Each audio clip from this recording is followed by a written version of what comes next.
Bueno, pues muy buenas tardes en la mayoría de América Latina, creo que todavía aún no en Centroamérica.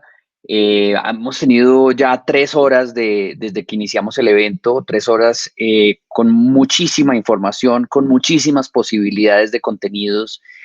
Y bueno, para mí es un honor poder básicamente hacer una introducción en este espacio de una persona pues que viene a contribuirnos con una mirada muy importante, la cual todavía hasta el día de hoy, hasta el momento de hoy no habíamos hablado en el transcurso del programa, y es lo que pasa desde la política pública, ¿sí? Eh, la mañana estuvo bien nutrida con una cantidad de contenidos que además hemos tenido muy buena de los que hemos tenido muy buena retroalimentación. En primer lugar, pudimos oír un poco la experiencia de cambio, de transformación poderosa de la Fundación Loyola de México. Estuvimos también, por otro lado, oyendo cómo se comportan o cómo se comportó la financiación al desarrollo en Colombia, y también un poco entendimos el comportamiento de la inversión de impacto en este mismo país. Escuchamos la experiencia de Innovation for Change y las experiencias puntuales, digamos, los pilotos de innovación financiera que se han hecho en África, en Oriente Medio y el norte de África también, en América Latina. Y también acabamos de oír lo que significan las fundaciones comunitarias, eh, y lo que en últimas estas fundaciones comunitarias han logrado a la hora de canalizar recursos de una manera importante hacia las comunidades y a la hora de promover un desarrollo endógeno en estas. Eh, en este momento, pues para mí es un honor poderle dar la bienvenida a Gema Santana Medina. Vamos a estarla escuchando y es nuestra primera keynote del evento. Eh, Gema tiene una formación en negocios internacionales de la Universidad de Guadalajara. Tiene una maestría en responsabilidad social y en desarrollo sustentable. Ha sido impulsora del emprendimiento social por lo menos hace 15 años, creando por un lado empresas sociales en Jalisco para personas con discapacidad y mujeres jefas de familia. Es la autora del libro Emprendimiento Social, Negocios para la Paz.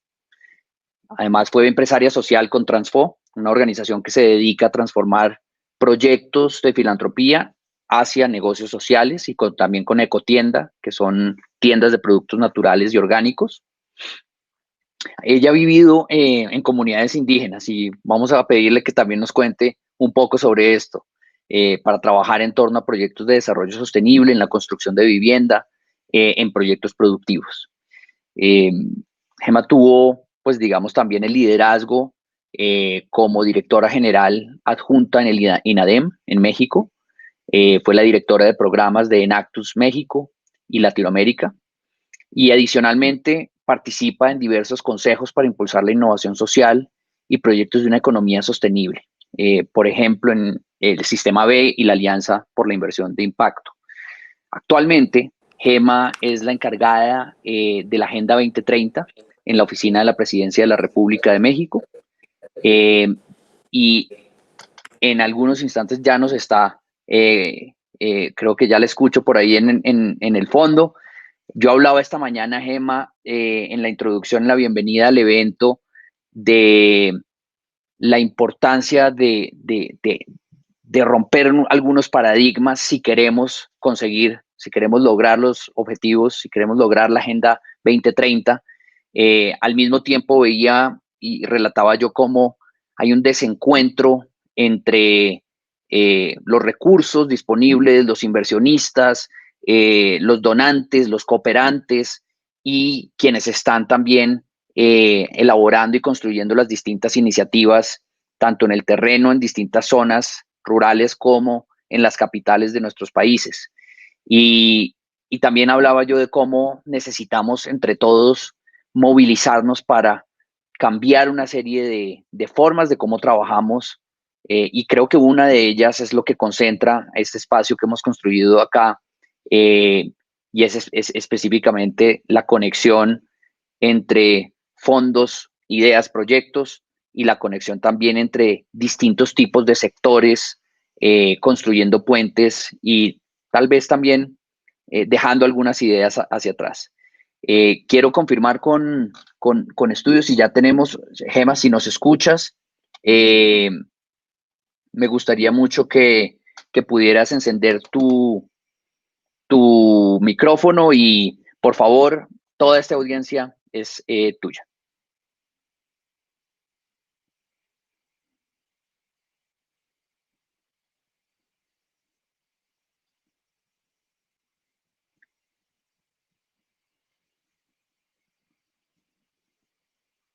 Te alcanzamos a escuchar hace unos instantes. Creo que tienes que encender el micrófono. Eh,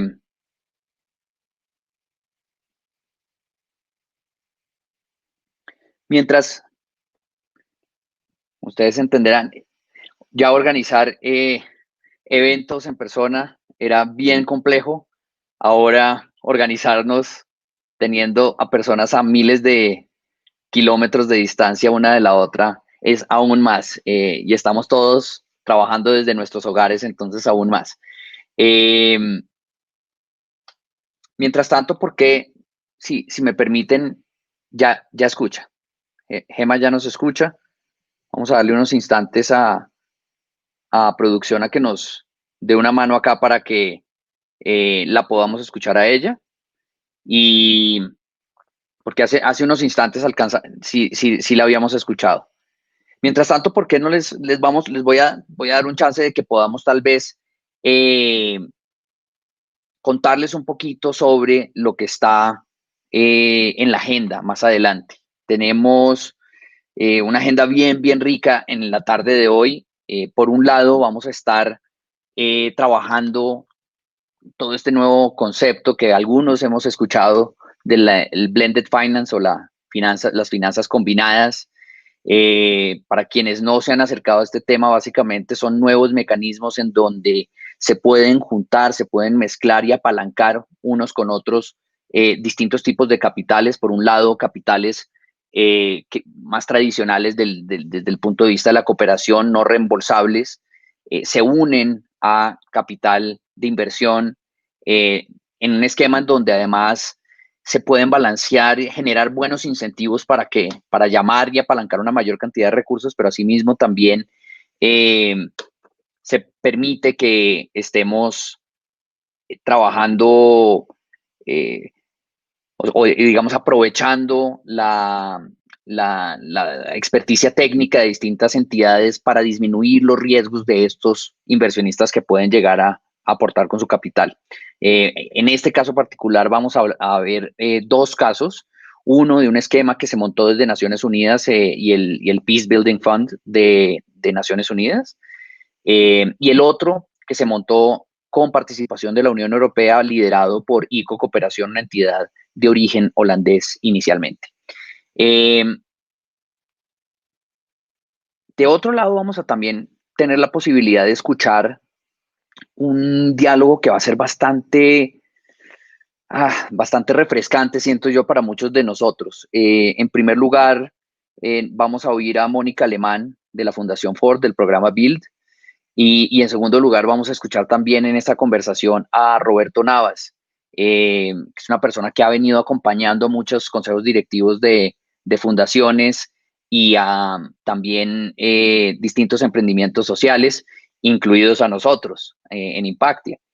Y esta conversación creo que a todos nos va a llegar muy bien de sobremesa, porque básicamente ellos van a hablar sobre la cooperación multiactor y si esa cooperación multiactor como la tenemos al día de hoy ha llegado a algún tipo de crisis o está más bien abriendo nuevas posibilidades. En el marco de este proceso, eh, creo que esa tertulia a la cual nos van a invitar ellos dos nos va a ayudar también a que podamos reflexionar sobre las razones de por qué algunos de estos, mejor dicho, proyectos y fondos no se están conectando. Perdón, interrumpo acá. Hola. Gema, te escuchamos. Ya, por fin, discúlpenme, Qué caray. dicha. Qué complicado con tantas Que plataformas nuevas y todo, pero ya estamos aquí. ya estamos acá y me da muchísima alegría tenerte acá en pantalla. Por favor, no voy a quitarte más tiempo y la audiencia es tuya y necesitamos de verdad muchísima orientación. Nos encanta tenerte acá con nosotros y pues la verdad, sobre todo desde la posición las posiciones que has venido ocupando y la que tienes en este momento, creo que hay muchísimo esclarecimiento que necesitamos de cuál es el rol que juega la política pública eh, y de, bueno, qué tenemos que hacer desde nuestros lados para que se logre la Agenda 2030. Muchas gracias por acompañarnos. Muchas gracias Juan Carlos, muchas gracias a ustedes por invitarme. Repito, lamento el retraso y las complicaciones técnicas, pero ya estamos aquí y voy a tratar de recuperar lo más posible este tiempo. Sí, estamos viviendo tiempos únicos, muy complejos para la historia de la humanidad y para México también. Y yo quiero decirles de manera muy amplia que me encanta, de manera muy concreta, digamos, no amplia, pero me encanta que se impulse la innovación social, se impulsen nuevas maneras de pensamiento que hoy en día son urgentes. Si hay mucha política pública o hay muchos presupuestos, programas, o proyectos inclusive del sector privado, de academia, de sociedad civil que no están logrando el impacto, es porque justamente falta esta visión de pensamiento sistémico y de sostenibilidad. El futuro, más bien el presente y el futuro, de la manera en la que vivimos, debe ser con una visión sistémica, integral, como lo presenta la Agenda 2030, y pues tendría que también ser de forma sostenible, con un impacto en la economía, en lo social y en lo ambiental. Entonces, es muy importante que cuando nosotros, no le den a la presentación, por favor, todavía si quieren dejen la primera diapositiva, yo les voy indicando. Nada más quería comentarles a manera de introducción que sí es muy importante reconocer que si hay muchas decisiones que se están tomando en el sector privado, en el público, con los 3 niveles de gobierno, que no están funcionando es porque justamente hace falta la educación con visión sostenible, integral y incluyente, sistémica, ¿no? Entender que las decisiones no son unilaterales, sino todas las decisiones que nosotros tomemos en política pública, como les dije, en materia de proyectos, presupuestos, pues van a tener que tener una visión totalmente integral, ¿no? Entender que todo lo que nosotros hagamos tiene un impacto en otras dimensiones que quizás no visualizamos. Pero si tenemos esta formación, esta capacitación, pues vamos a tener líderes a nivel nacional y a nivel mundial que piensen en un proyecto de economía, pero que garantice los derechos de las personas y que cuide nuestro patrimonio natural, por ejemplo. O si vamos a impulsar un proyecto que priorice el patrimonio natural, pues también tiene que ser un proyecto sostenible que no dependa de recursos, de donaciones, de filantropía, sino que con el tiempo su modelo también de sostenibilidad económica funcione tan bien que no importa cuántos gobiernos pasen o cuántas generaciones en las comunidades aledañas, por ejemplo, de las áreas naturales protegidas, para que este proyecto continúe con el tiempo. Aquí la gran pregunta es, ¿qué tenemos que hacer como mexicanos para garantizar que todas las iniciativas que sí están funcionando continúen con el tiempo? Pues primeramente, enfocarnos en sensibilizar y en educar a todas las personas a nivel nacional, a ustedes como jóvenes, a los chavos que están ya en primaria, secundaria, de que es urgente pensar de esta forma, si no, pues vamos a seguir teniendo toma de decisiones unilaterales y que afectan a la salud de todos. Bueno, la Agenda 2030 en México, eso es lo que se refiere, ¿no? Tener una visión sistémica, integral. Créanme que al interior de gobierno mucho de nuestro trabajo ha sido sensibilizar, lo hemos logrado en algunos frentes, en otros todavía es bastante innovador o vanguardista esta hoja de ruta. Para mucha gente es difícil de comprender, pero estamos en el camino empujando lo más que podemos y como todo buen emprendedor, también siendo resilientes, empáticos y pacientes para que vean que esta es la hoja de ruta que necesita tomar nuestro país. La siguiente, por favor. Yo quiero decirles a ustedes como jóvenes que y con todos los proyectos que hay y que Impulsa Impactia y todas las organizaciones nacionales e internacionales, pues que hay que reconocer que el COVID nos abrió los ojos, ¿no? Vino a visibilizar y acentuar las brechas de desigualdad en México y en el mundo. Pero también nos la puso más difícil en esta hoja de ruta que es la Agenda 2030, que es la década de acción. Estamos a 9 años y medio, 9 años y medio para alcanzar los objetivos y pues obviamente si antes eran difíciles, pues ahora se tornan más complejos. No dejar a nadie atrás será todavía más retador. Y pues nos entrega también una oportunidad única que es posicionar a la Agenda 2030 como una opción para generar consensos, visiones urgentes de sostenibilidad y también identificar múltiples liderazgos.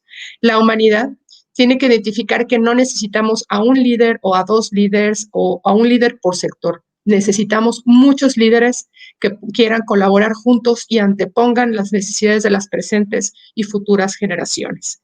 Hacia ahí nos tendremos que empezar a enfocar, a trabajar con personas que tienen esta visión de sostenibilidad y de pensamiento sistémico para lograr ir haciendo los cambios que necesitamos como mexicanos. La siguiente, por favor. En la siguiente diapositiva, pues sí, ¿en qué circunstancias llega el COVID-19 a México? Pues sí, hay que decirlo porque ahí están los datos, están las evidencias, hay una economía en decrecimiento, con desconfianza entre el sector privado y sector público, el mercado petrolero a la baja, hay crisis de inseguridad, se siguen superando las cifras históricas, lamentablemente, y por supuesto, pues aquí pongo en rojo la violencia de género. Es muy importante hacer énfasis que la violencia de género no puede ser algo que se minimice o que se deje de lado porque es crítico para el desarrollo de las siguientes generaciones. Es decir, una violencia de género que es sistemática en un hogar, es decir, que la mujer sufre cualquier tipo de violencia y que obviamente eso lo presencia en los hijos, lo ven, forma ciudadanos con muchos problemas de desarrollo y en algunos casos en comunidades, por ejemplo, en extrema pobreza, que la violencia a veces es mucho mayor por la situación en la que viven, pues sí, pues siembra sicarios, siembra personas que pueden ser muy, muy violentas y creo que hay que tener un foco rojo ahí. El trabajar y el ayudar a la mujer es precisamente uno de los principales objetivos que necesitamos poner como sociedad. De ella emana el hogar y las siguientes generaciones, ¿no? La crisis social, hay informalidad, hay descontento social, ha habido marchas, también hasta virtuales, y pues sí hay polarización. Sí estamos ante un México muy complicado, muy complejo, en el que necesitamos identificar qué opciones hay para justo llegar a un punto de consenso en el que antepongamos cualquier interés político, económico, cualquier interés personal y que más bien sea justo esta hoja de ruta tan ambiciosa, pero la más increíble que ha tenido la historia de la humanidad, que es la Agenda 2030 y México no se puede quedar atrás. La siguiente, por favor. En la siguiente diapositiva podemos ver datos muy fuertes del PIB de América Latina y el Caribe, que según la CEPAL, presidida por su secretaria ejecutiva Alicia Bárcena, nos dice que va a caer más del 5% en 2020. En América Latina y el Caribe se menciona que menos 5.3%, pero a México pues va a ser uno de los países que más se va a afectar porque se está proyectando que puede caer ya hasta el 10%. Entonces, en realidad es muy delicado lo que estamos viendo aquí porque si estamos hablando de sistemas, el sistema económico no necesita cambiarse, necesita evolucionar, necesita rediseñar algunas piezas, pero no necesitamos hacer una amputación del sistema económico, sino más bien necesitamos hacer una cirugía. Y esa cirugía es lo que nos hablan muchos fondos de inversión como BlackRock, que son los ESGs, lo que es el Environmental Social Governance, cómo empezar a que los modelos de negocio empiecen no solo a medir su éxito en base a las utilidades, sino en que su producto y o servicio realmente esté generando un impacto socioambiental. Es decir, que esté dentro de su modelo de negocio, de su cadena de valor, generar una propuesta de valor que ayude a la calidad de vida de todas y todos. Esos son los modelos de negocio social. Hay muchas iniciativas, hay un movimiento muy grande que se llama Sistema B, hay otros que se llaman capitalismo consciente. Hay muchas iniciativas que necesitamos impulsar y conocer, porque sí existen modelos que nos pueden llevar hacia un camino más equilibrado, que pueda ser sostenible económicamente, que sea negocio, que sea rentable, pero que sí ayude en su producto y o servicio y en un modelo también más de cooperación con el cliente para ayudar que salga adelante y que le sirva lo que compre, le genere o le aporte para su calidad de vida. La siguiente, por favor. Digo, este tema da para muchísimo más, pero me gustaría ir puntualizando ya de manera más concreta con enfoque de la Agenda 2030, ¿no? Avance de las 72 series estadísticas de los indicadores de los 17 ODS para la región de Latinoamérica. En México está muy similar, ¿no? Hay pequeñas variaciones, pero según la CEPAL, nosotros estamos justo pues en un retroceso en temas de cero hambre, de innovación e infraestructura, en acción climática, en ecosistemas terrestres y en paz y justicia. Aquí yo le agregaría que también estamos en un retroceso muy peligroso en igualdad de género.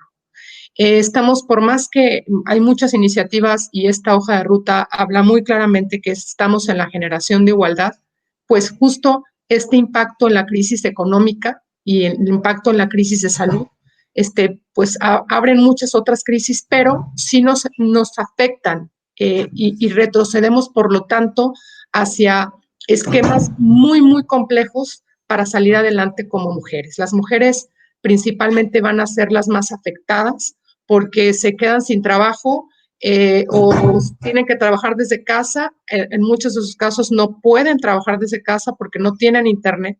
Y por supuesto, tienen que estar al cuidado de los hijos, cuidando el hogar, y muchas veces el hombre no contribuye justo al trabajo de cuidados. Y aquí vienen los conflictos y el deterioro de calidad de vida de la mujer, que les digo es muy peligroso. Entonces, en retroceso podría agregar el objetivo 5, además de estos 5 que les comenté, el 5 de igualdad de género. Los que están estancados, pues a nivel región estamos hablando que el fin de pobreza, de salud y bienestar, de educación de calidad, ni se diga. No, esto de la pandemia nos está afectando a todos porque no todos realmente pueden tomar educación a distancia o tienen el acompañamiento de sus padres.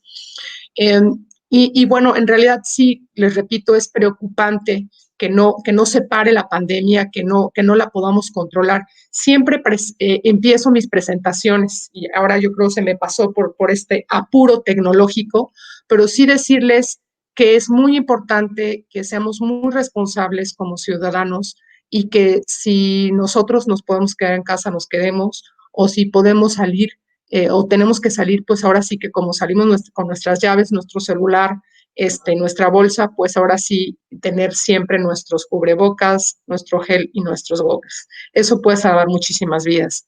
Entonces, algo tan sencillo nos puede llevar a convivir como sociedad y hacer una reactivación económica estable.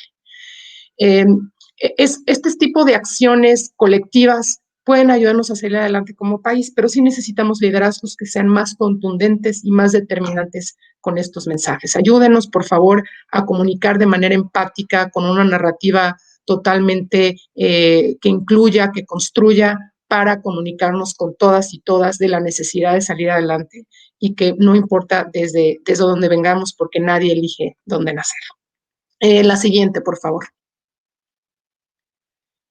En los ODS que se ven beneficiados con las acciones de mitigación, nosotros tenemos un Consejo Nacional de la Agenda 2030, en donde participan todos los sectores del país, sector privado, academia, sociedad civil, ahora sí que una muestra de municipios, de estados y de la Administración Pública Federal. Hicimos un análisis con ellos para identificar cuáles serían justo los objetivos de la Agenda 2030 más beneficiados en sus acciones. Y la gran mayoría están, obviamente, en el objetivo 3 de salud y bienestar, en el de alianzas para la cooperación, en el de ciudades sostenibles, en el de igualdad de género, acciones que ellos están haciendo, ¿no? Pero sí se vieron muy sesgados, más bien muy atrás los objetivos ambientales. Curiosamente nos metimos en nuestras casas y respiró el planeta. Están disminuyendo la contaminación del aire, están saliendo muchas especies también porque ven que no hay movimiento de los seres humanos. Entonces aquí hay que también replantearnos quién es el virus, ¿no? Y que creo es la gran oportunidad de replantearnos, por lo tanto, la manera en la que estamos viviendo y basar nuestra vida en soluciones basadas en la naturaleza. La siguiente, por favor. Entonces, aquí nada más sí hacer énfasis en que todavía, aunque hay personas en el grupo los grupos de trabajo de la Agenda 2030, sigue existiendo internamente, y es natural, una visión sectorizada.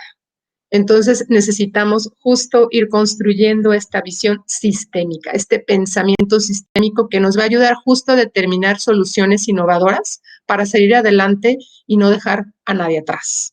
Aquí hay algunas estrategias y mecanismos que estamos dando seguimiento en la oficina para incidir al interior y con todos los actores también que están impulsando la Agenda 2030 en México. La siguiente, por favor. Tenemos 6 ejes de trabajo que presentamos en el Consejo Nacional, que también vienen aquí en la Estrategia Nacional para la Implementación de la Agenda 2030, que ustedes pueden consultar. Este es un documento único en su tipo, porque es un documento que fue hecho en una consulta abierta desde el 2018, desde la administración pasada. Nosotros lo tomamos, lo revisamos y volvimos a hacer la consulta a la Administración Pública Federal, a la academia, al sector privado, a los distintos niveles de gobierno, como les dije, a una muestra de municipios y a estados, y volvimos a consultar si estaban de acuerdo con lo que se había planteado en el 2018, cómo íbamos a robustecerlo y adaptarlo a las prioridades de la actual administración.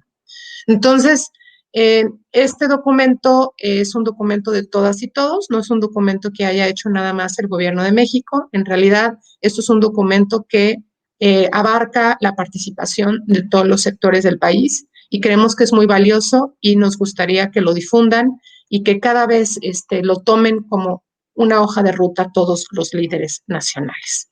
La siguiente, por favor. Por lo tanto, en este mismo documento, les decía, hay 6 ejes de trabajo. Aquí voy a empezar con los primeros 5. El sexto lo menciono en una diapositiva aparte porque tiene que ver con proyectos específicos. El Plan de Trabajo Anual 2019-2020 que se presentó el año pasado en el Consejo Nacional de la Agenda 2030, que presidió el canciller Marcelo Ebrard con el ingeniero Alfonso Romo y prácticamente todos los secretarios de Estado. Aquí invitamos a Mohamed Yunus, nos trajimos a Mohamed Yunus para que diera un mensaje muy inspirador, pues de un premio Nobel de la Paz que ha ayudado a disminuir significativamente la pobreza del mundo a través de modelos de negocio social, a través de su proyecto de Banco para los Pobres. Y bueno, pues él también nos ayudó muchísimo a posicionar esta hoja de ruta con los diferentes actores del país. Entonces, aquí presentamos 5 ejes, que fue el de incrementar la inversión sostenible.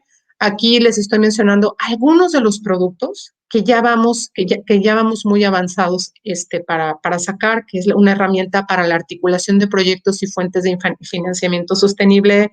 Esta ya va a estar para agosto, estamos muy contentos porque creemos que va a ser un insumo muy relevante para emprendedores, para proyectos también más grandes, inclusive para ideas que puedan ayudar a avanzar en los ODS de la Agenda 2030. El diseño de programas sectoriales, estamos muy contentos porque el 60% de los programas están alineados. Sí hay resistencia con muchas secretarías sobre esta hoja de ruta, hay inclusive prejuicios, pero créanme que es normal. Repito, para nosotros es algo muy lógico, los que estamos en temas de emprendimiento, de innovación, de cooperación, es muy lógico ir por esta hoja de ruta, pero quienes la desconocen y ya traen una visión y una línea de muchos años sobre lo que significa el impacto social, pues hay esa resistencia a escuchar totalmente propuestas innovadoras. Pero aquí seguimos de manera paciente y empática, empujando lo más que se puede y no lo vamos a hacer solos, sino de la mano con todos ustedes. El seguimiento a los consejos estatales, estamos muy contentos porque hay 21 estados que han incorporado la visión de la Agenda 2030 en sus planes estatales de desarrollo. Es muy importante esto porque va a tener resultados en el mediano y largo plazo a nivel subnacional. Es decir, la Agenda 2030 no podría implementarse si no hay un compromiso en política pública subnacional, si realmente no se implementa en lo local, que más allá de indicadores, de números, que tengan estos indicadores nombre y apellido. Los OSIs que menciono ahí en el punto 3, que son los organismos de seguimiento e implementación, son los consejos estatales, y el 50% pues involucran a academia, a sociedad civil, a sector privado, a representantes del INEGI, de la red de Renacecit, ahora ya también se van a involucrar, para tener voz y voto en los consejos, en la toma de decisiones de la implementación de la Agenda 2030 en los estados. El cuarto punto, que es el acompañamiento a las legislaturas, esto nos emociona muchísimo porque ya este año hemos logrado la instalación de la Comisión Especial para el seguimiento de la implementación de la Agenda 2030 y el grupo de trabajo para el seguimiento a la implementación de Agenda 2030 de la Organización de las Naciones Unidas. A ver, lo que les quiero decir es que estos dos grupos, uno es un grupo, otro es una comisión, van a dar banderazo y ruta a las iniciativas de ley que realmente estén cumpliendo con las 3 dimensiones del desarrollo: la económica, la social y ambiental, basadas en los ODS y las metas de la Agenda 2030. Estamos acompañando algunas iniciativas de ley que creemos que son muy importantes para avanzar en los objetivos. Nosotros entregamos insumos, capacitamos a los legisladores y poco a poco vamos ganando terreno para posicionar e involucrar más a los legisladores. Tenemos foros multisectoriales para generar contenidos. Hasta ahora hemos tenido con la pandemia 4 conversatorios de alto nivel. En el mismo contexto de Consejo Nacional de la Agenda 2030 hemos sesionado los grupos de trabajo, que son 6, y también ya tenemos para este año definidas las metas nacionales prioritarias de la Agenda 2030 en México, pero sí que hemos estado acotando, adaptando con relación al COVID-19. La siguiente, ya estoy por cerrar para ver si hay algunas dudas. Por favor, si quieren la siguiente diapositiva, si son tan amables, que es el eje 6, que significa la dimensión territorial, la implementación en municipios. Tenemos un proyecto maravilloso que, ojo, estos proyectos no requieren presupuesto de la presidencia. Nuestro proyecto o nuestro enfoque aquí es generar estas alianzas y generar las estrategias para que en muy poco tiempo la idea o el proyecto que ya funcione sí se lleve a los beneficiarios. Si no, pues estamos todavía trabajando en el paraguas, ¿no? La vivienda de autoconstrucción y 3D para nosotros es muy importante porque es la primera vez en el mundo que una vivienda 3D va para la base de la pirámide, para las personas más necesitadas. Se construye en 24 horas. Está la primera muestra de 50 casas en Nacajuca, Tabasco. El modelo ya ha sido presentado y dado como soporte a la Secretaría de Desarrollo Territorial, a la SEDATU, y pues con ellos le estamos dando seguimiento para implementarlo a nivel nacional.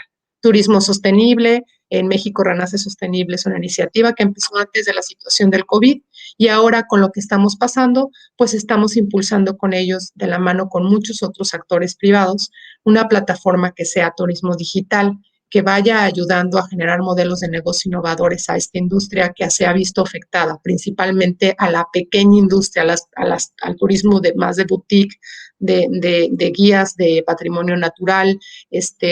En fin, es un proyecto que está avanzando y que muy pronto también se va a mostrar. La Alianza 7.1 tiene que ver luz para todos. Lo estamos trabajando con empresas sociales para llevar energía solar a comunidades donde no llega la CFE, y creo estamos avanzando de manera significativa con los estados. Los laboratorios de Agenda 2030 las universidades van a implementar modelos de los que ya tienen para desarrollar emprendedores o algunos proyectos, inclusive en las localidades cercanas a la universidad, cómo alinear y enfocar más sus esfuerzos que sean a ODS y metas. Y, por supuesto, la reducción del subsidio a la tarifa 9, a la agrícola, es cómo trabajar energía renovable, energía solar agrícola en comunidades en donde están teniendo también muchos problemas del consumo de agua. Entonces, cómo la energía puede bombear mejor agua y puede generar mayor impacto en el proceso productivo.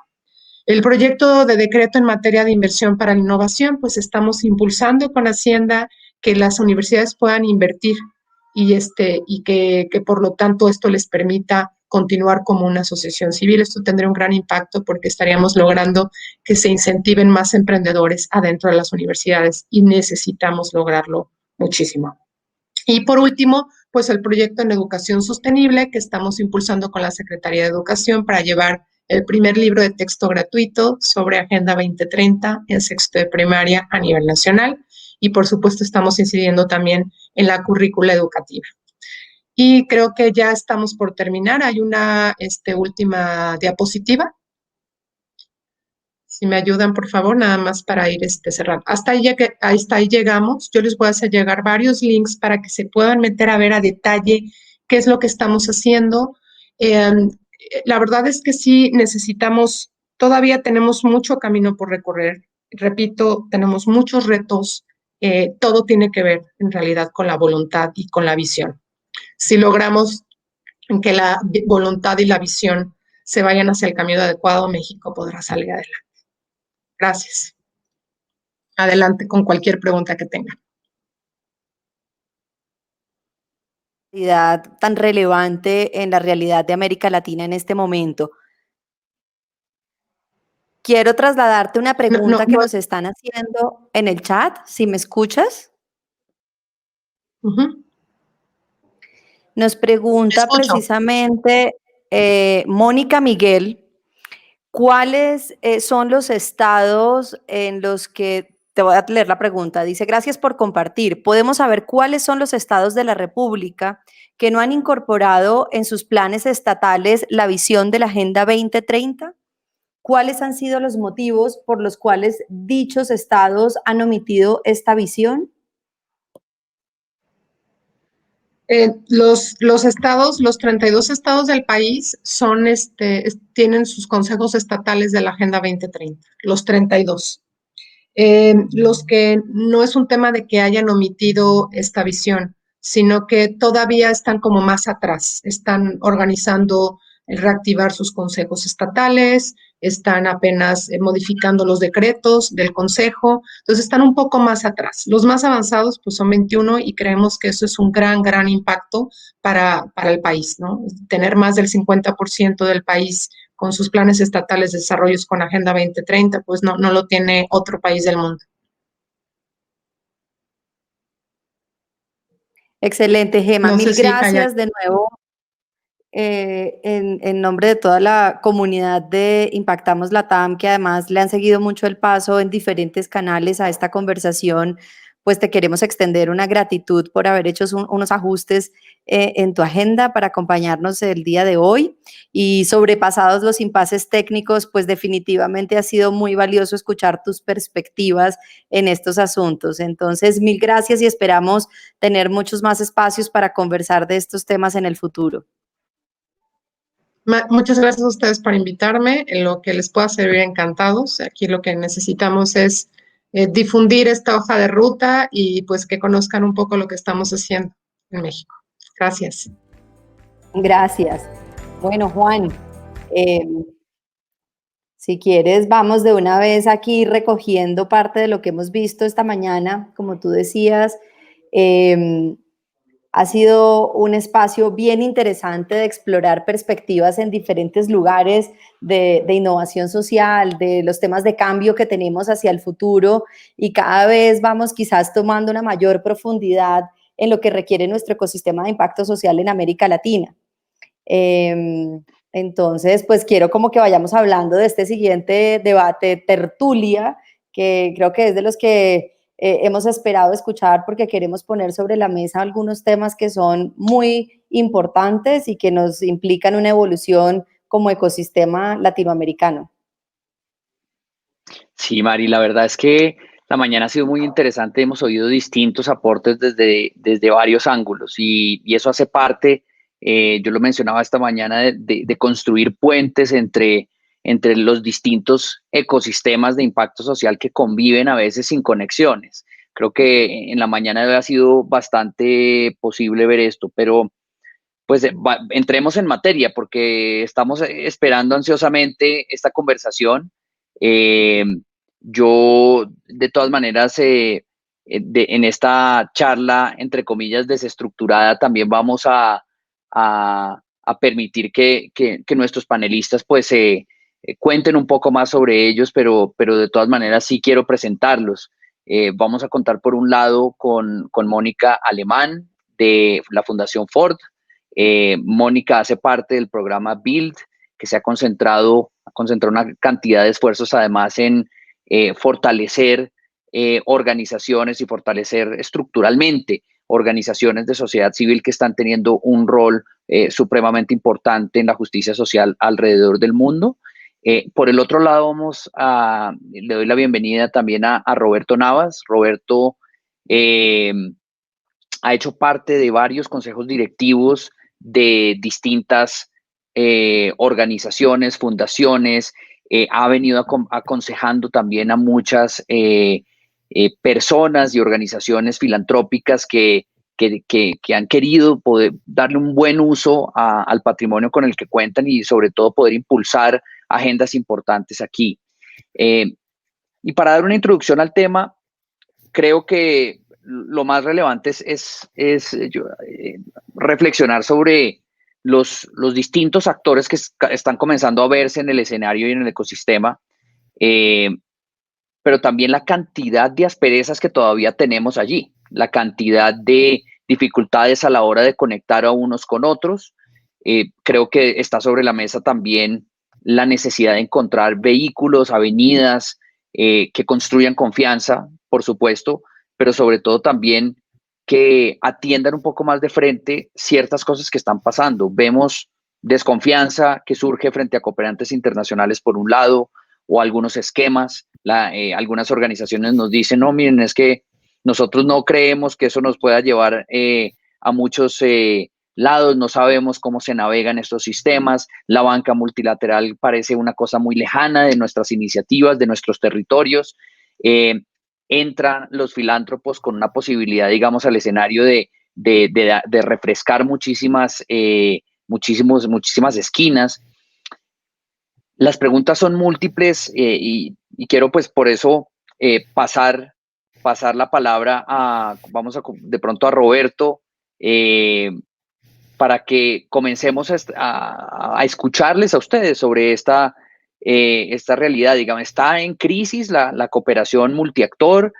¿Cómo realmente podemos conectar de una mejor forma? ¿Dónde están los puntos claves para resolver a la hora de conectar fondos con proyectos e iniciativas y de manera tal que podamos producir un mayor impacto?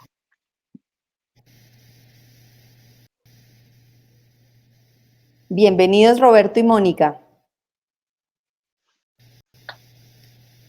Muchas gracias.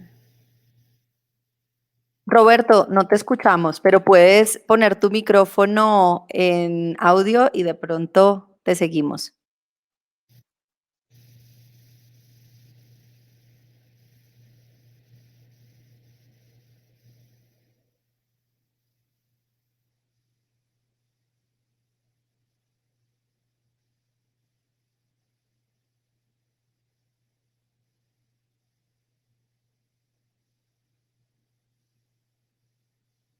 ¿Qué tal si mientras resolvemos este impasse técnico, pasamos entonces, más bien cambiamos el plan rápidamente y comencemos con Mónica? A mí me gustaría comenzar tal vez la discusión simplemente de pronto viendo si Mónica, tú nos puedes contar un poquito, un poco más acerca de por qué terminaste en esto que haces todos los días y que lo haces con mucha pasión. Y un poco más también del trabajo de la Fundación Ford y del programa Build. Claro que sí, con mucho gusto y muchas gracias por la invitación, ¿verdad? A ser parte de este espacio tan importante. Creo que todos los seres humanos tenemos un recorrido que parte de entender cuál es el propósito de vida que tenemos. Y para mí el gran propósito de vida, ¿verdad?, es estar al servicio de los demás en la medida que sea posible, ¿verdad? Y hay muchos caminos para hacer eso. Ya hoy en la mañana nos hablaban actores que están en organizaciones de la sociedad civil, nos hablaban funcionarios públicos, nos hablaba gente que está dentro del sector privado y también nos hablaba gente que está dentro de las fundaciones.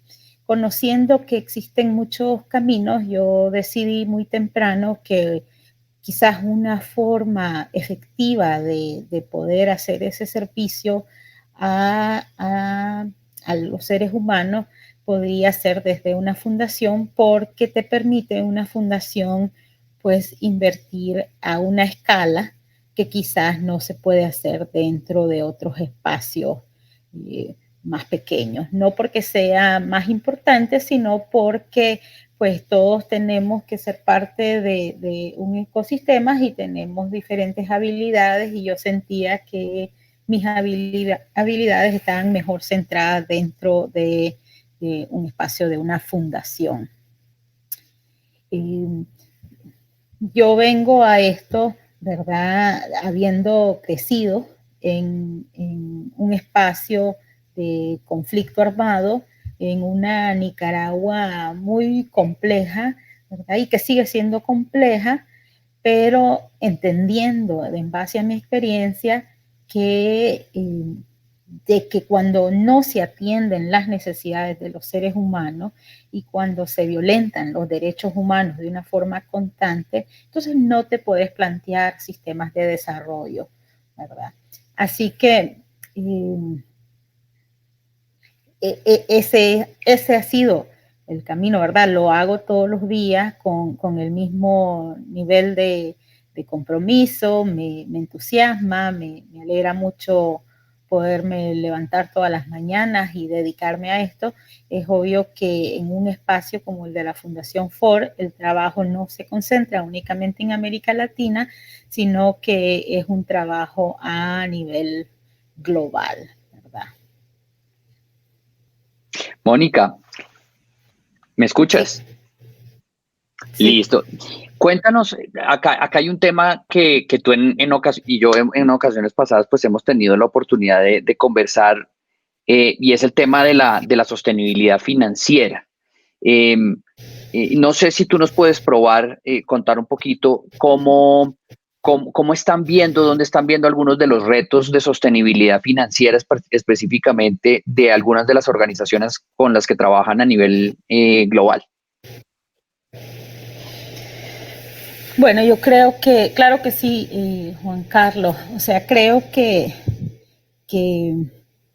la sostenibilidad financiera significa muchas cosas diferentes de acuerdo al contexto en el cual estés operando y en el sector en el cual estés operando. Creo que no hay una fórmula, ¿verdad?, que defina esto es sostenibilidad financiera. Cada actor dentro de su contexto y dentro de su modelo de negocios y su modelo de accionar tiene sus propios parámetros sobre qué significa la sostenibilidad financiera. Para mí, en este momento, creo que estamos frente a un nuevo paradigma, ¿verdad? Un nuevo paradigma en muchos sentidos. Creo que estamos, en términos políticos, frente a democracias bastante debilitadas. En cuanto al tema económico, siento que estamos frente a un modelo económico basado, ¿verdad?, en el extractivismo de la materia prima, que te genera un alto nivel de desigualdades, y tenemos un paradigma dentro del ámbito ambiental y dentro del ámbito sociocultural, ¿verdad?, que también te provoca unas desigualdades importantes. Y esto es importante entender, ¿verdad? Es importante entender el contexto en el que estamos operando, porque si no entendemos el contexto, tanto a nivel local, comunitario, o en tu propia casa, o a nivel global, entonces no podemos definir pilares de qué significa la sostenibilidad financiera, ¿verdad? Porque, como les decía, esto se ve muy diferente dependiendo de dónde estás ubicado. Nosotros creemos que en este momento, ¿verdad? Hemos estado observando ciertas tendencias en cuanto a qué puede generar la crisis de la sostenibilidad financiera dentro del sector del desarrollo, ¿verdad? O de aquellos que nos dedicamos al impacto social. Yo te diría que quizás hay como 5 puntos importantes. El primero es que no hemos roto la brecha de entender de todos los lados, ¿verdad? De dónde viene el dinero, de dónde viene el dinero que se está invirtiendo en el impacto social y en la sostenibilidad financiera de los actores que son el eje central del impacto social.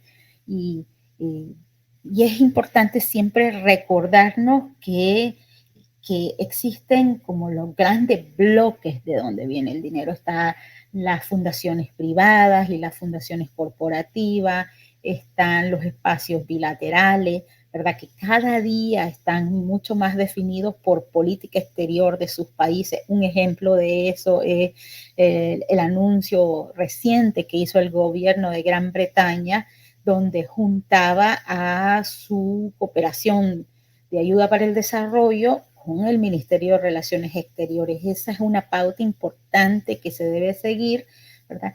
Otro espacio de donde viene el dinero es el espacio multilateral, que también está bastante debilitado porque los Estados miembros no necesariamente están cumpliendo con sus obligaciones financieras. Entonces, lo primero que tenemos que entender a la hora de pensar tanto en la sostenibilidad financiera como en el espacio de crisis actual en la que estamos, ¿verdad? Es de dónde viene ese dinero. El segundo punto, creo yo, que es fundamental es entender que estamos frente a una escala de problemas, tanto en América Latina como en otras regiones del mundo, bastante amplio. Y obviamente que estar enfrentados frente a la crisis de salud provocada por el COVID nos va a incluso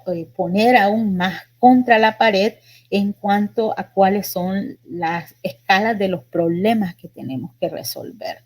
El tercer punto, yo diría, frente a entender si es posible o no es posible salir de esta crisis o obtener la sostenibilidad financiera, es saber que el flujo de dinero y de los recursos está cambiando, ¿verdad? Y en gran medida eso está cambiando porque muchas de las organizaciones de la sociedad civil están operando en países con un marco de regulaciones excesivas en cuanto a la entrada y la salida de los recursos que vienen para el desarrollo, ¿verdad?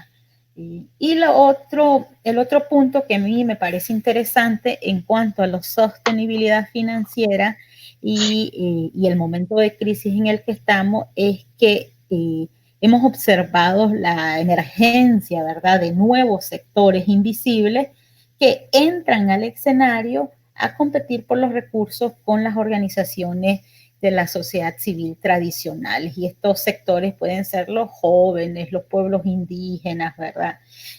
Son actores que que están organizados en movimientos, que tienen cierta legitimidad y que obligan a que te plantees todo un nuevo paradigma sobre lo que significa esta sostenibilidad financiera, ¿verdad? Porque no necesariamente quieren organizarse de la manera que la sociedad civil tradicional se ha organizado, ¿verdad? Entonces creo que Esos son algunos de los elementos que yo observo como tendencias a la hora de pensar si estamos en crisis o no estamos en crisis, si nos podemos plantear la sostenibilidad financiera o no nos podemos plantear la sostenibilidad financiera.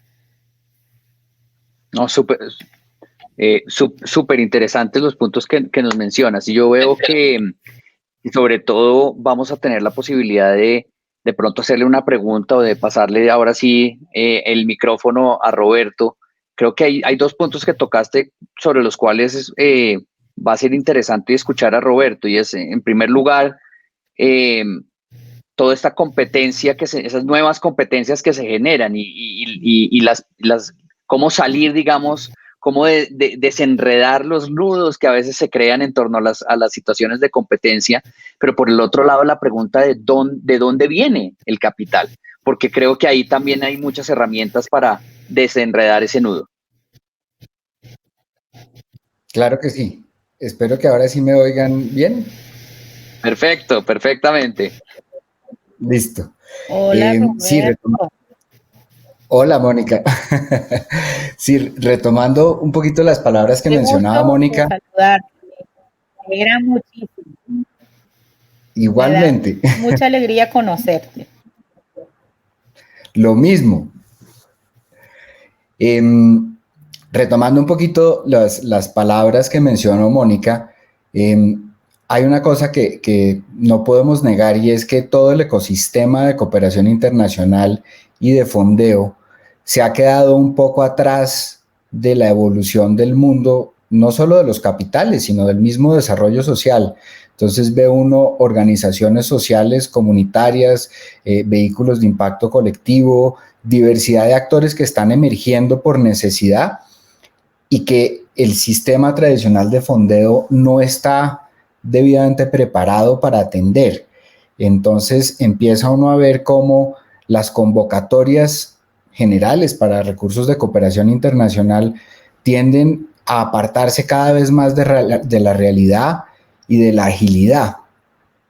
Y esto es muy importante por múltiples razones. Hay un tema que es una realidad que no podemos desconocer en ninguno de nuestros países, es que desafortunadamente un gran porcentaje de los recursos de cooperación internacional y de donación se han ido concentrando cada vez más en organizaciones que tienen la infraestructura, la capacidad e incluso la capacidad económica para tramitar las convocatorias y seguir adelante con procesos administrativamente engorrosos.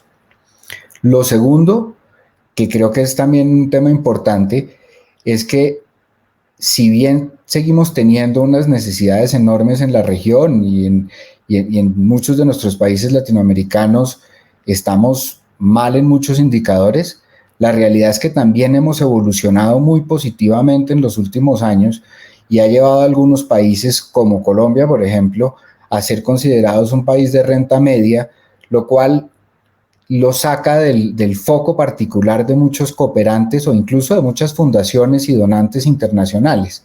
Y eso nos lleva a tener que adaptarnos. Yo diría que el tema que a mí personalmente me ha resonado más es que la única manera que nosotros tenemos para combatir la creciente desigualdad que hay en el mundo es utilizando para ello las mismas herramientas que han causado esa desigualdad. Y una de ellas, por ejemplo, es el tema del mercado. Entonces, tenemos que empezar a pensar que las plataformas de intercambio de información, en donde fluye más rápidamente la información, las oportunidades, en donde hay lugares, digamos, seguros y confiables para conectar actores de cualquier naturaleza, se vuelven relevantes en un mundo que cada vez se mueve más rápido. Mi invitación en esto, y lo he conversado con Juan en un par de oportunidades, es tenemos que acabar un poquito con ese status quo y empezar a darle oportunidad a actores que quieren actuar de una manera distinta en el ecosistema y abrirles las herramientas, porque lo que se necesita son esquemas de capital más flexibles para que sean más dinámicos y que le permitan a las organizaciones buscar su sostenibilidad. Ese es como el resumen, Juan.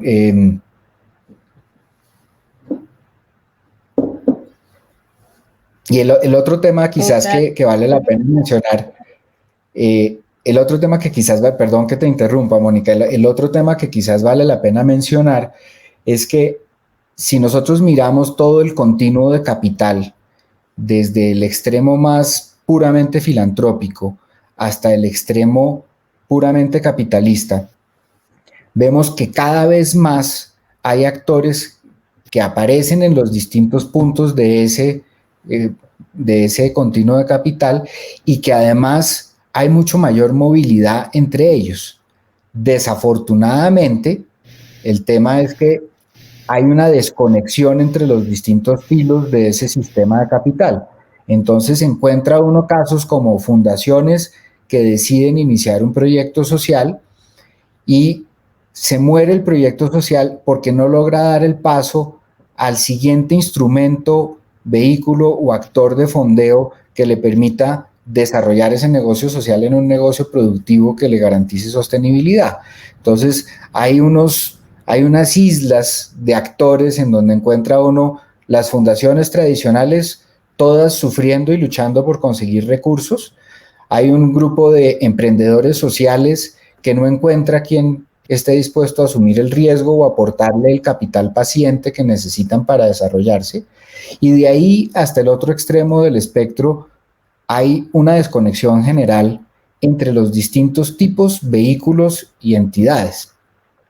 Entonces, a mí me gustaría conversar un poquito con Mónica ese tema, ¿cómo hacemos para que redes como Latimpacto, plataformas como Impactia, organizaciones como la Ford, puedan tender los puentes que le permitan a todas estas nuevas generaciones de filántropos y estas nuevas organizaciones moverse más libremente entre los distintos hilos de capital, para que las personas que están desarrollando esos procesos de transformación siempre tengan acceso a recursos? Me encantaría oír ustedes en Ford qué han visto al respecto, Mónica.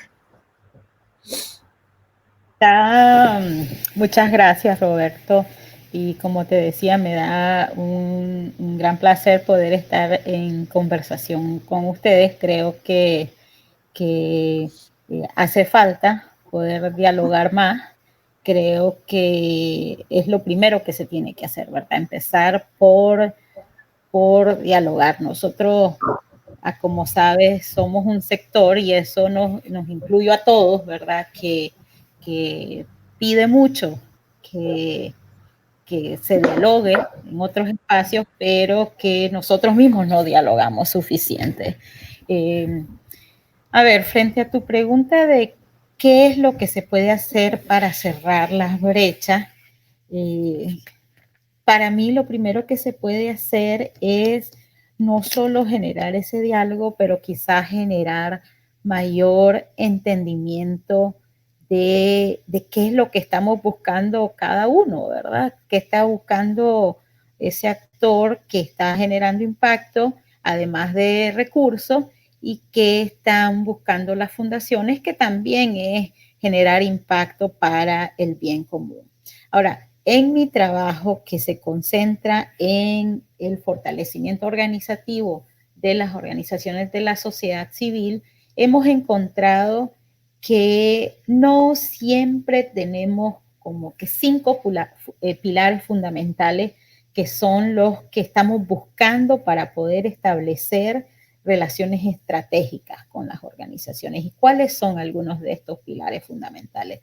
Lo primero, ¿verdad?, es que estamos buscando ciertas prácticas de liderazgo que estén a tono con el contexto actual o al contexto al cual nos estamos enfrentando. Estamos buscando organizaciones que tengan bien planteada en su análisis ese contexto, ¿verdad? Y sus estrategias sean altamente relevantes frente al contexto, ¿verdad? Que tengan un cierto dinamismo que les permita, sin importar el modelo de negocio que tengan, tener la flexibilidad para poder ajustarse de forma continua a los contextos volátiles en los que estamos operando.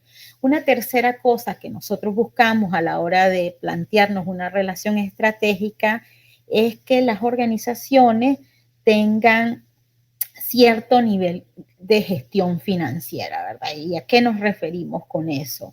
¿Verdad? Que tengan fondos diversificados y que entiendan las nuevas reglas del juego en cuanto a dónde está el dinero y cómo se está moviendo el dinero.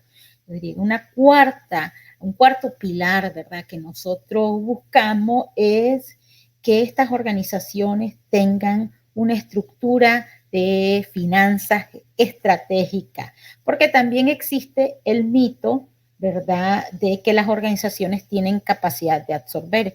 Y lo que hemos encontrado es que ese no siempre es el caso, y no siempre es el caso para ciertos sectores. Para darte un ejemplo, ¿verdad?, dentro del movimiento de mujeres, el promedio de los presupuestos de las organizaciones de mujeres a nivel global, operando en diferentes niveles, es de $20,000, ¿verdad? Y los fondos de la FOR, por ejemplo, tienen un promedio de más o menos $200,000 por año. Así que existe una serie brecha, ¿verdad?, entre nosotros y la capacidad de absorber de gran parte de los actores de la sociedad civil, que son los que están frente a las respuestas que se tienen que dar de forma inmediata. Y quizás el último pilar que nosotros buscamos es entender si estas organizaciones tienen una claridad en cuanto a sus comunicaciones, ¿verdad? ¿Cuál es esa teoría de cambio que están persiguiendo? ¿Cuáles son algunos de los indicadores a los que quieren llegar? ¿Cuáles son los objetivos específicos? Y como te digo, a veces suena muy fácil, pero no todas las organizaciones de la sociedad civil tienen eso. Ahora, nosotros entendemos que existe el vacío de financiar el fortalecimiento de la sociedad civil, porque pues no todos se pueden dar el lujo de tener estos 5 pilares, ¿verdad?, a los cuales yo me refería. Y precisamente porque sabemos que existe este vacío y que a las organizaciones, ¿verdad?, se les tienen con presupuestos de escasez tremendo, la Fundación Ford ha invertido en estos últimos 5 años $1 billón en el fortalecimiento organizativo de 300 organizaciones alrededor del mundo, y estamos en el proceso de considerar renovar el programa de fortalecimiento. Cuando nosotros trabajamos el fortalecimiento de las organizaciones, no solo nos enfocamos en estos 5 pilares a los cuales me refería, pero a los indicadores de éxito que cada organización defina, ¿verdad? Porque, como les digo, así como la sostenibilidad financiera significa una cosa diferente para cada organización y para cada contexto, así mismo el fortalecimiento institucional, ¿verdad? O sea que creo que es interesante que, a pesar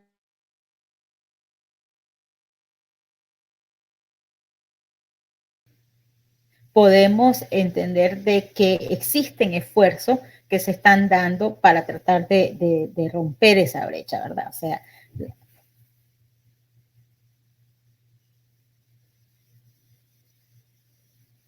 no te escucho, Roberto.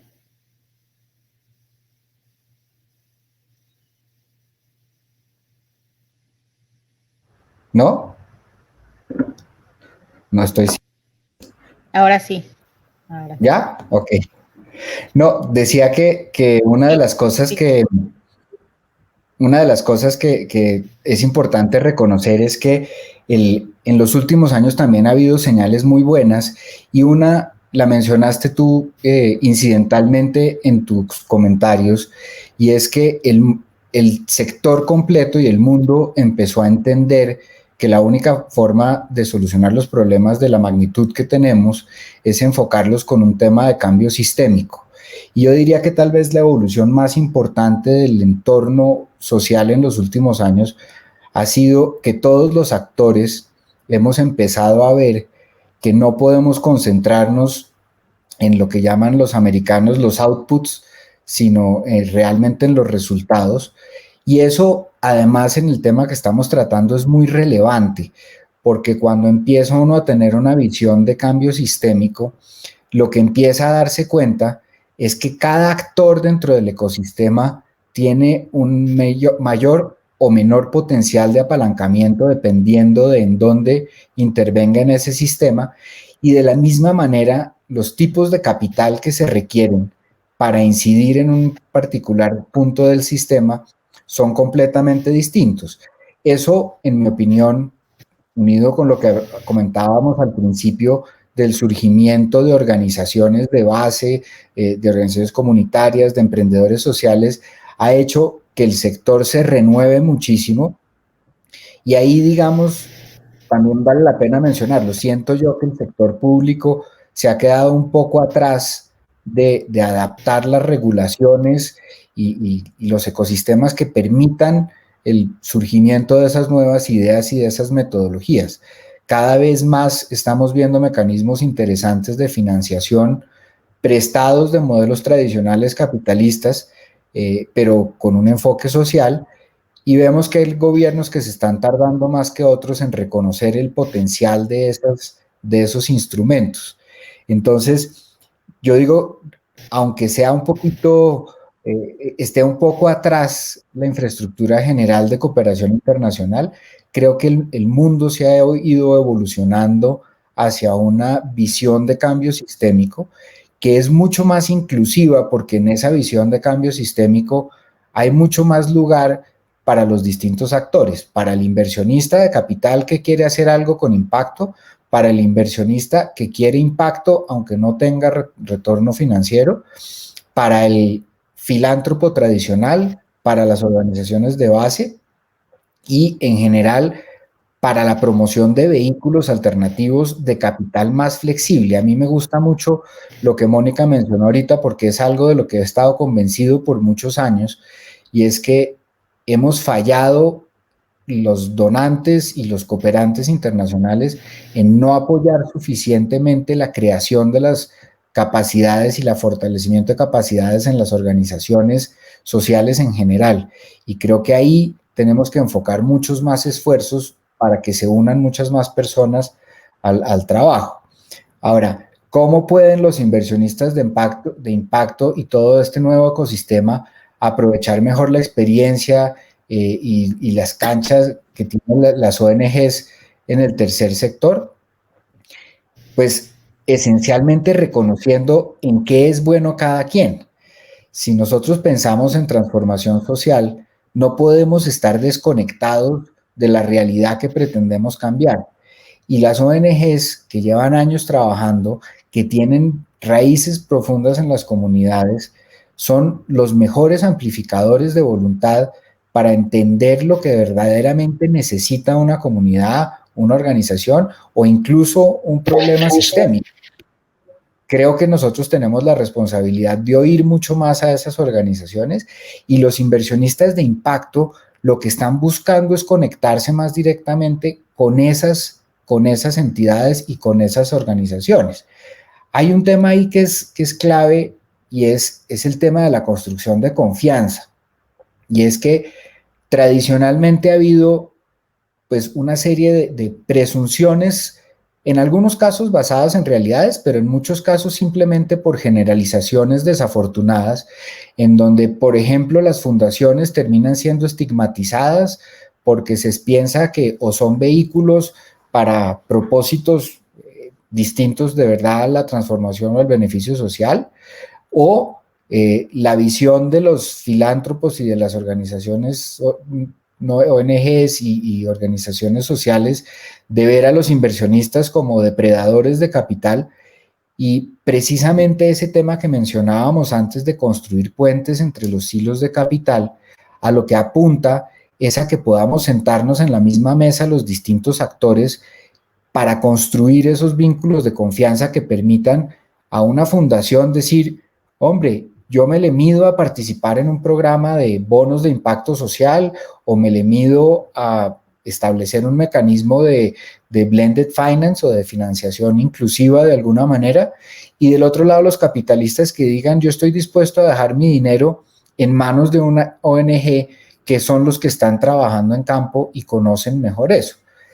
Ahí, y aunque suene a cuña, debo decir que es fundamental lo que están haciendo plataformas como Impactia, redes como Latimpacto, redes como el NAB, etcétera, etcétera. Entonces, si nosotros empezamos a permitir que esas redes articulen y presenten a los actores, vamos a empezar a movilizar mucho más capital de fuentes probablemente no tan tradicionales como la cooperación internacional, pero que van a ser más adecuadas para las organizaciones o los proyectos específicos que se requieren.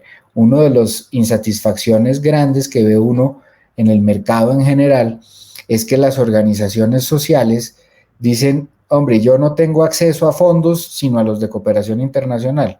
Y al otro lado los inversionistas dicen, yo quiero invertir en desarrollo social, pero no tengo oportunidades. Entonces, mi impresión, y también me gustaría oír la visión de Mónica ahorita sobre el tema, pero mi impresión es que esas comunicaciones están comenzando a darse. Si uno piensa en fondos como Acumen, en iniciativas como todas las redes de Venture Philanthropy, en iniciativas como los movimientos de Tonic o de The Impact, organizaciones que buscan precisamente conectar el capital con la necesidad. Yo creo que va a ser muy importante en la construcción de ese ecosistema. Me dicen acá que están preguntando cómo accede uno a estos inversionistas. Yo les diría que lo principal es empezar a identificar esas redes en donde los inversionistas nos hacemos presentes. Impactia tiene pensado dentro de sus herramientas generar un lugar de conversación y de unión entre recursos y solicitudes de recursos, y asimismo hay otras plataformas como el NAB en Bogotá, como el Global Impact Hub, como las redes de cooperación, y lo más importante es que las mismas fundaciones se están empezando a dar cuenta que tienen que participar más activamente en este estilo de foros y de escenarios para darse a conocer, para ayudar a construir confianza y para visibilizar sus proyectos. Pero me encantaría que Mónica nos contara desde la perspectiva de Ford cómo están viendo ellos, porque yo sé, por ejemplo, que Ford hizo un cambio radical en su filosofía. Perdón, se fue, Mónica, se cayó la llamada, lo siento. Entonces, simplemente menciono el tema porque me parece que es algo relevante, y es que Ford el año pasado, o desde hace un par de años, ha venido cambiando la política de inversión que tienen ellos y ha hecho movimientos tan importantes como modificar sus inversiones financieras, las de su patrimonio, las de su endowment, para hacer inversiones relacionadas con su proyecto y con su misión de impacto. Eso es un mensaje poderosísimo al mercado, porque por un lado está diciendo, vamos a ser consecuentes con lo que predicamos, y por otro lado está moviendo pues enormes cantidades de capital a un sector que viene creciendo constantemente en los últimos años. Entonces, ese, por ejemplo, es una de las cosas que ha mejorado en el sistema.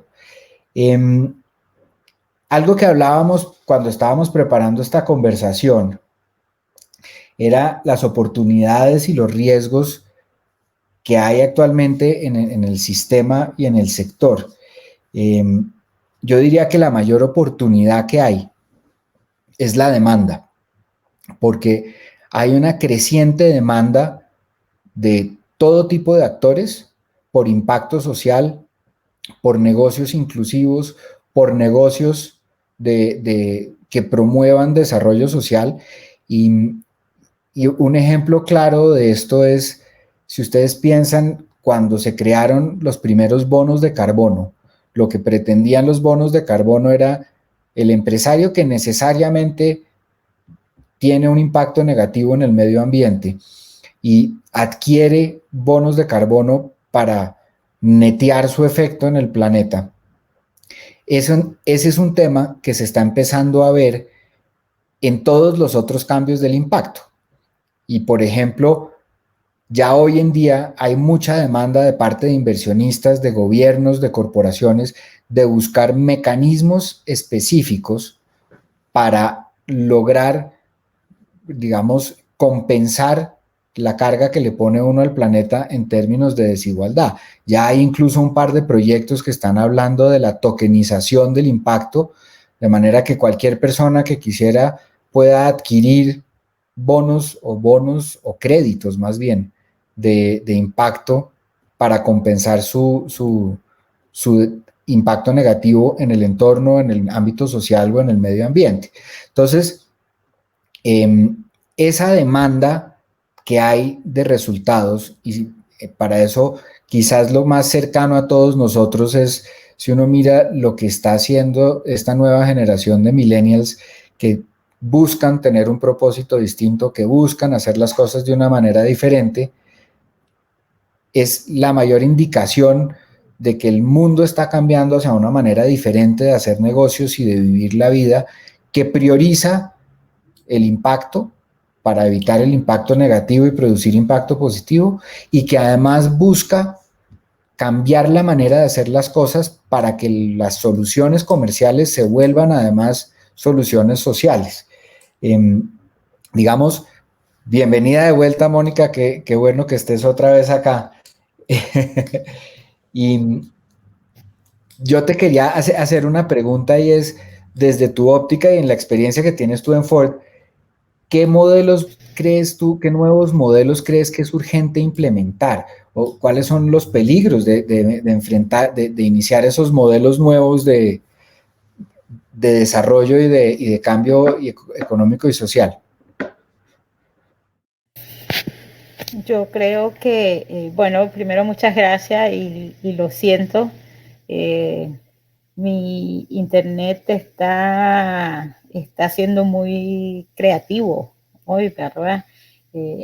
Creo que lo primero que tenemos que hacer es retomar la conversación de que sin duda estamos frente a un escenario, ¿verdad?, que nos está dando importantes señales de cambio, pero también nos está planteando retos importantes, ¿verdad? Para empezar, creo que tenemos que entender que hoy por hoy existe una diversidad de actores que actúan en el ámbito social, y que más allá de plantearse una fórmula de qué es lo que tenemos que hacer o cómo lo tenemos que hacer, es entender esta diversidad que existe y empezar a mejorar no solo la coordinación entre los actores, pero también la coordinación entre los actores y las grandes financiadoras, ¿verdad? Porque es fundamental. Sin que exista esto, no vamos a podernos reimaginar cómo hacer que los recursos fluyan de otra forma. Lo segundo que tenemos que entender de ambos lados es, ¿verdad?, o que tenemos que entender o reconocer es en realidad cuánto cuesta la gestión social, ¿verdad? Por eso te digo, es más allá que una fórmula. Creo que ni las fundaciones ni las organizaciones de la sociedad civil en este momento tienen sistemas contables que realmente te permiten demostrar de forma clara cuánto tiempo o cuántos recursos cuesta la gestión social, ¿verdad? Y por lo tanto, las organizaciones están operando bajo un esquema de déficit constante. Nosotros recientemente hicimos un estudio y nos dimos cuenta de que, por ejemplo, la gran parte de las organizaciones de la sociedad civil asignan entre el 10 y el 15%, cuando son bastante generosas para sus gastos administrativos. Pero de acuerdo a nuestro estudio, nos dimos cuenta que las organizaciones en realidad necesitan el 30% de su ingreso anual para tener modelos un poco más sostenibles. Así que lo primero creo que tenemos que hacer para poder tener acceso a estas nuevas fuentes de financiamiento o estos nuevos modelos que están marcando la pauta es crear un mecanismo interno, una estructura interna que realmente recupere los costos reales de lo que cuesta la gestión social, ¿verdad? Y eso requiere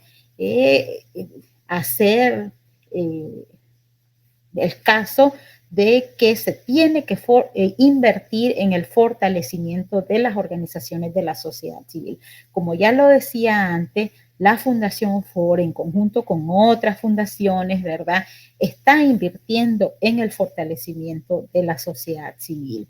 Y se tiene que invertir a largo plazo y se tiene que invertir de forma flexible, ¿verdad?, para que realmente vos puedas tener estructuras que tengan la capacidad de responder frente a este contexto tan volátil y la capacidad también de absorber, ¿verdad?, estas nuevas maneras de ya lo decía Roberto, ¿verdad?,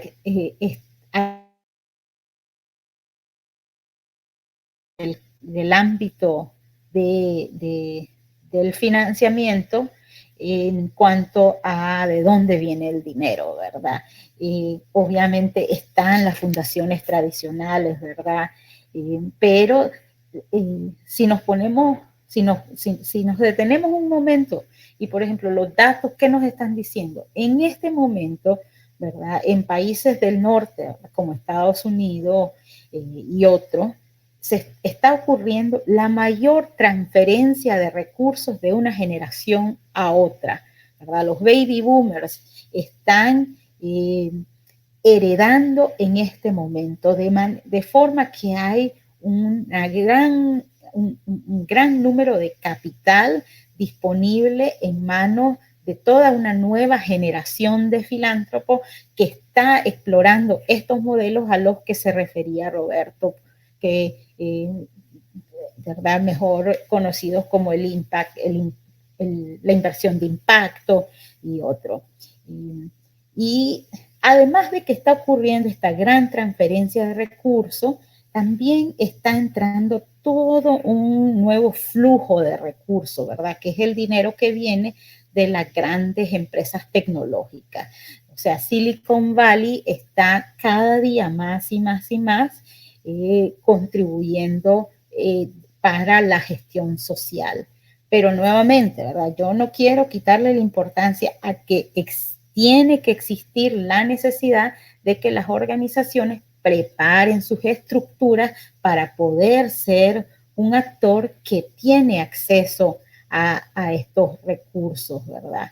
Otro tema interesante es que para países, ¿verdad?, como Nigeria o como Sudáfrica o China o India, también existe toda una nueva emergencia de nuevos filántropos que no solo están dando el dinero de otra manera, sino están dando el dinero dentro de su propio ecosistema, ¿verdad? Y es importante darle seguimiento a eso.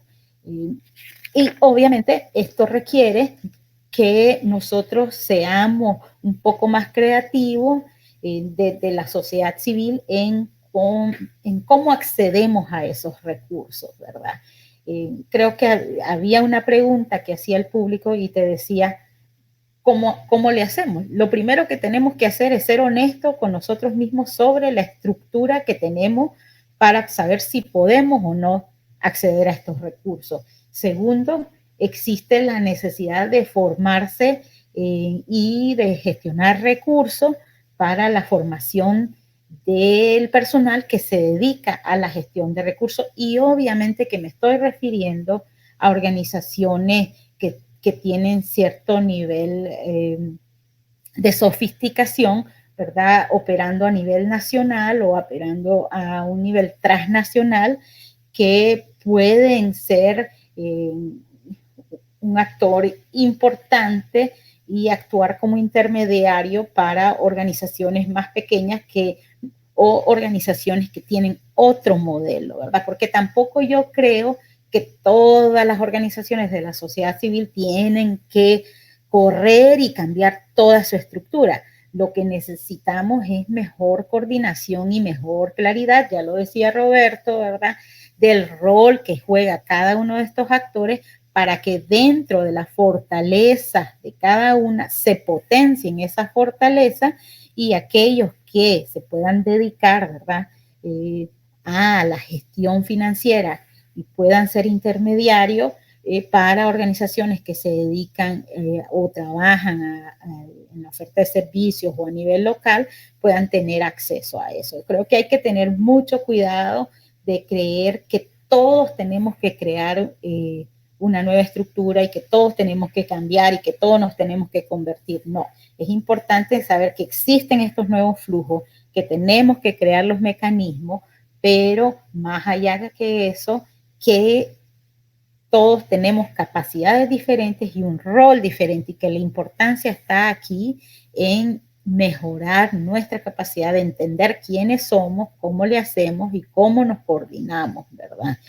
Y frente al contexto actual, tenemos una gran ventaja y una gran desventaja, ¿verdad? El COVID nos presenta una oportunidad de replantearnos un poco cuáles son esas necesidades que queremos atacar, pero también nos plantea una urgencia de resolver problemas inmediatos, ¿verdad? Y así que, o sea, no hay una, para mí, Roberto, no hay una respuesta definitiva, más que entender que tenemos diferentes roles y que tenemos que hablarnos entre nosotros para saber, ¿verdad? Y tenemos que ser honestos en no todos tratar de ser todo, ¿verdad? O sea, no todos vender lo mismo, no todos querer tener la misma, sino entender la fortaleza que tiene cada uno en este gran ecosistema y mejorar los canales de comunicación, o sea, entre nosotros. Y hay un tema que vale la pena mencionar, que también tú lo tocaste, y es el tema de la estructura para medir impacto, porque desafortunadamente una de las falencias de las organizaciones grandes y en general de los recursos de cooperación era que la mayoría de las convocatorias y convenios exigían unos informes, unos controles, unas mediciones que representaban una carga operativa y administrativa tan grande para las organizaciones, que terminaban consumiéndose una gran parte de los recursos que obtenían de la donación o de la transferencia en simplemente cumplir con el requisito de reportar. Entonces, yo creo que ha habido una evolución muy interesante en el tema de medición de impacto, en donde Cooperación Internacional está empezando a ver que quizás los modelos tradicionales de medición, los ítems, los índices, los resultados que se miden deben ser eficientes, porque tenemos que constatar el impacto, pero al mismo tiempo no le pueden restar capacidad operativa ni capacidad de gestión a las organizaciones que de entrada normalmente no tienen estructuras suficientemente robustas, y que se volvió un obstáculo a las organizaciones que querían acceder a esos recursos. Lo mismo aplica para los inversionistas de impacto, porque los inversionistas de impacto necesitan tener una demostración del rendimiento que está teniendo su dinero en términos de impacto social, pero eso no puede convertirse en un esquema tan profundo, tan complejo y tan engorroso que le reste capacidades de ejecución a las organizaciones. Y aquí quiero unirlo con una pregunta que hicieron en el público.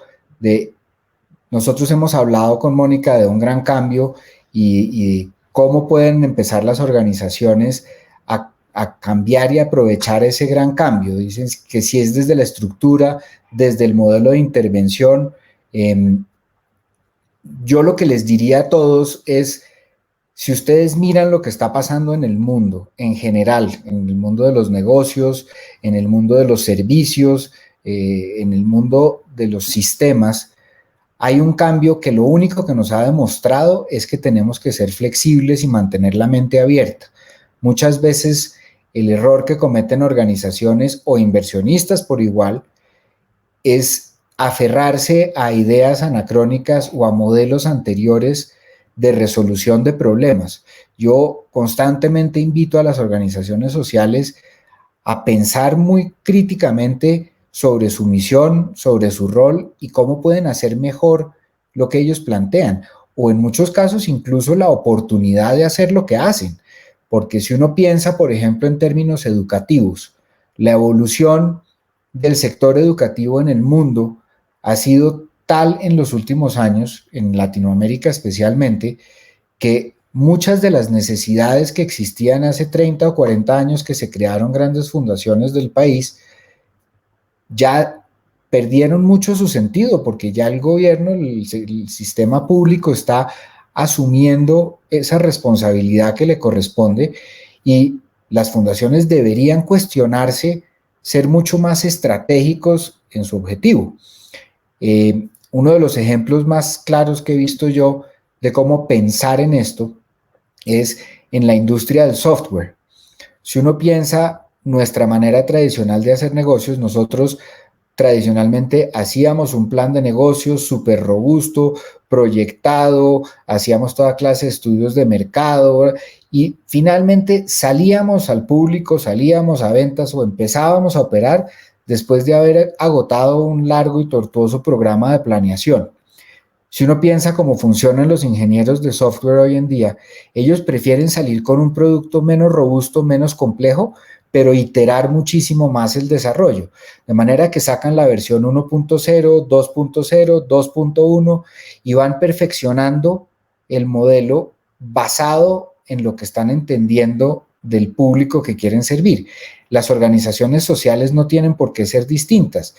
Si uno mira cómo se va transformando el entorno y uno siempre se mantiene atento a lo que tienen por decir los beneficiarios, las comunidades o los problemas que queremos resolver, nosotros como organizaciones tenemos la obligación de estar siempre planteándonos si nuestra estructura y nuestro enfoque es hoy por hoy el más adecuado para resolver el problema que queremos.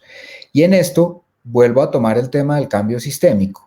Cuando uno enfoca la misión de la organización como un tema de cambio de sistemas, de incidir en un punto particular de un sistema perverso o de un sistema que necesita cambio, en ese momento se vuelve más fácil enfocar la acción en algo que va a tener un resultado apalancado enorme y que probablemente va a producir mayor transformación. Entonces mi mensaje sería siempre estarse cuestionando, siempre estar buscando flexibilidad en las estructuras, de manera que primero entendamos mejor siempre lo que queremos hacer y tercero, contemplemos la posibilidad de actuar con personas, entidades u organizaciones que nunca consideramos nuestros pares. Las grandes alianzas son alianzas de actores improbables. Si uno logra consolidarlas, los resultados de transformación son extraordinarios.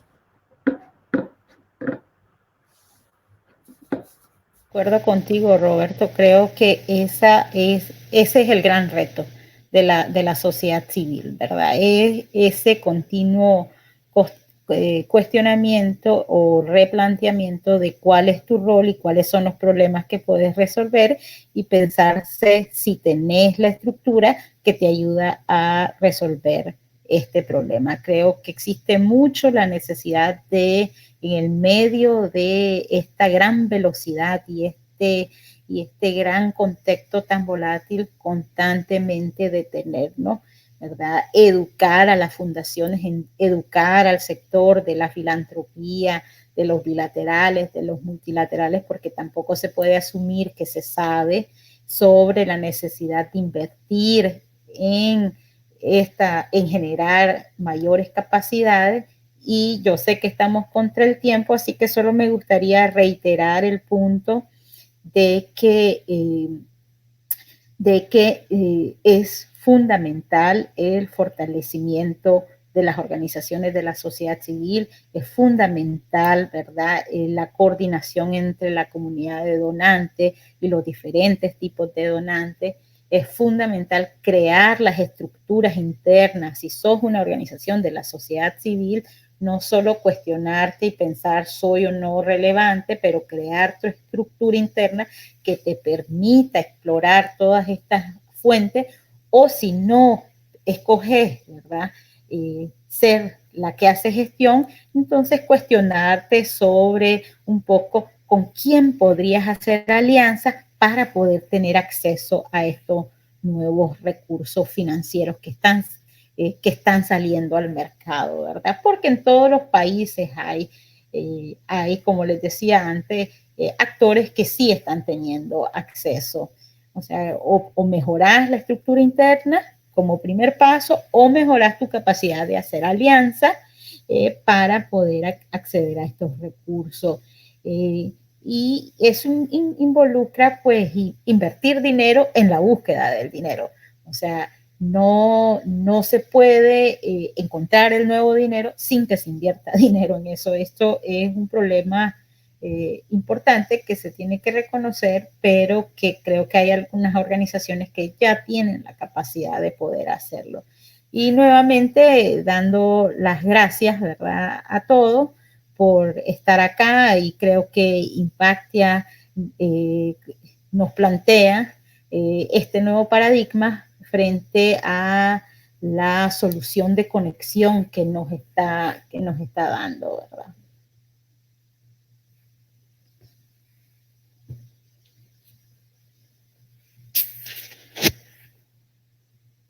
No te escuchamos, Juan Carlos.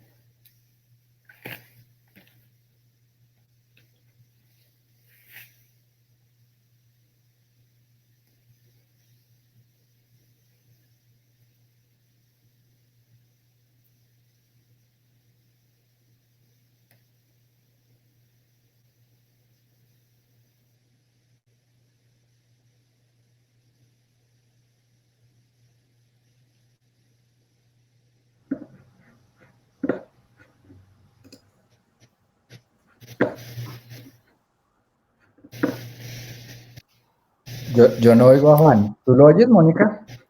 No, tampoco. ¿Verdad? Pero Roberto, muchísimo gusto haber platicado y espero que nos podamos conectar offline, ¿verdad? Para seguir conociendo del trabajo que hacen ustedes. Hola. Y los planteamientos que se están haciendo, ¿verdad? Ahora sí. A este nuevo escenario. De acuerdo, Mónica. Sí, Juan, ahora sí. Ay, perdónenme, simplemente les estaba agradeciendo, la verdad ha sido muy emocionante escucharles a los dos. Creo que se tocaron unos temas bien profundos, unos nudos que todavía tenemos como ecosistema que resolver. Creo que hay varias de las charlas además que vamos a tener y de los diálogos que van a elaborar sobre varios de estos puntos. De hecho, algo muy clave que ustedes mencionaron, y es, bueno, no todos tenemos que volvernos otra cosa, ¿sí? En la diversidad va a estar la magia de lo que podamos construir. Creo que hay un tema que recojo que me resuena mucho, pero también creo que en general algo que sí nos cobija a todos, y ustedes en sus propias palabras los dos lo dijeron, y es, todos tenemos que cambiar de alguna manera, todos tenemos que estar cuestionándonos hacia dónde tenemos que evolucionar y cómo tenemos que evolucionar. Y en ese proceso de evolución hay muchas confianzas que hay que construir. ¿Cómo logramos eliminar o derribar algunas prevenciones que se tienen, por ejemplo, frente a nuevos actores que ingresan, y sobre todo nuevos actores que se ingresan desde el sector privado?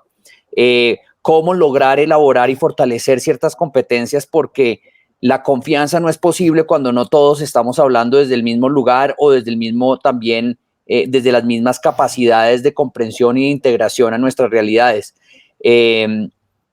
La charla que viene a continuación, a la cual por supuesto también invito a Mónica, a Roberto, que se queden, y a todos ustedes que están allí conectados también, es una que yo creo que nos ayuda a comenzar también a tejer sobre estos puntos, porque vamos a tener a María Cavalcanti, la CEO de ProMujer. ProMujer es es probablemente la microfinanciera más grande de América Latina para mujeres en este momento. Y el tema que ella nos va a tocar en contados minutos es precisamente cómo logramos que las inversiones corrijan errores que tenemos, errores sistémicos del pasado, cómo logramos integrar precisamente el problema, o más bien la solución del enfoque de género y la equidad y a las inversiones que se hacen en el sector de impacto social, cómo le damos mayor ética a este tipo de instrumentos. Por cuanto a mí, pues digamos, requiere, voy a dejar por acá, les voy a nuevamente agradecer a los dos muchísimo por sus contribuciones y al público que nos acompaña, sobre todo al público que se encuentra en la zona horaria Colombia, Centroamérica. Gracias por acompañarnos con su almuerzo. Esperamos que haya sido muy bueno y ahorita viene una sobremesa maravillosa. Entonces, de verdad, gracias a todos y seguimos acá conectados hasta el final de la tarde y mañana también. Muchísimas gracias. Gracias. Bye.